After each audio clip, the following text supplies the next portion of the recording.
Hi అండి, నేను చిన్నిని. మా ఇంటికి చిన్ని కృష్ణుడు నా మన్మడు వచ్చాడండి. అందుకని వాడిది ఈరోజు 11వ రోజు అనమాట, పురుడు అనమాట. నేను ఇంటికి వచ్చిన గెస్టుల కోసం ఏమేమి ప్రిపేర్ చేసుకున్నానో ఒకసారి చూడండి, నేను చూపిస్తాను. వచ్చిన వాళ్ళకి బ్లౌజ్ పీస్ పెడదామని తమలపాకులు, ఒక్కపొడి పొట్లం, పసుపు, కుంకుమ, అరటిపళ్ళు,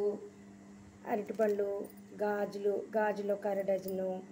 ఇది ఈరోజు బొట్టు పెట్టుకున్నాడు కనుక నా మన్మడు, నేను బొట్టులు గిఫ్ట్ ఇస్తున్నానండి. వాళ్ళకి బొట్టులు గిఫ్ట్ వచ్చిన ముత్తైదులందరికీ ఇలా గిఫ్ట్ తీసుకొచ్చాను.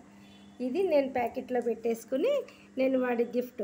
ఈరోజు మా మన్మడు బొట్టులు పెట్టుకున్న సందర్భంగా నేను వాళ్ళకి ఇస్తున్న గిఫ్ట్ అనమాట. ఇది మీ అందరికీ తెలియాలని నేను చెప్తున్నానండి. నచ్చితే కనుక నాకు లైక్స్ ఇవ్వండి, షేర్ చేయండి, సబ్స్క్రైబ్ చేసుకోండి ప్లీజ్. బాయ్.